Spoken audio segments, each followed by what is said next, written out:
Ngayong araw nga lang, August 29, 2023, ay ginulat ang buong Pilipinas sa balitang sumakabilang buhay na nga daw ang batikang broadcaster na si Mike Enriquez. Bagay na inalmahan din ng karamihan dahil sa makailang beses na din kasi itong napabalitang sumakabilang buhay. Kaya naman, hindi na agad naniniwala ang ilang netizens. Lalo pat wala pa di umanong kumpirmasyon mula sa pamilya mismo ni Sir Mike Enriquez at ng GMA Network. Kaya naman, ang karamihan dito, maging ako, ay inassume na ito na naman ay fake news.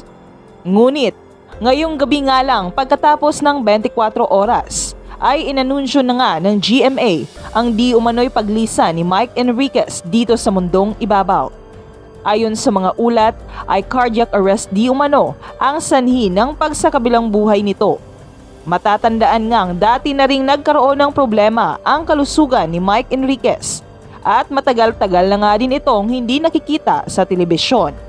At heto na nga, at isang napakalungkot na nga ang sinapit niya at tuluyan na nga siyang lumisan. Sa programa naman ng GMA 24 Oras ay binalot ng buong lungkot ang studio nila dahil sa pagkawala ng kanilang kasama sa trabaho.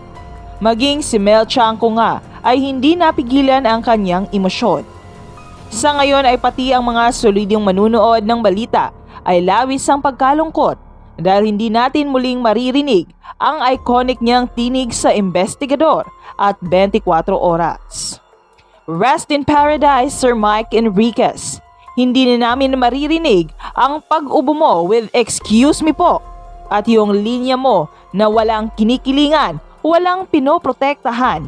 Serbisyong totoo lamang. Sa muli, rest in paradise, Sir Mike Enriquez.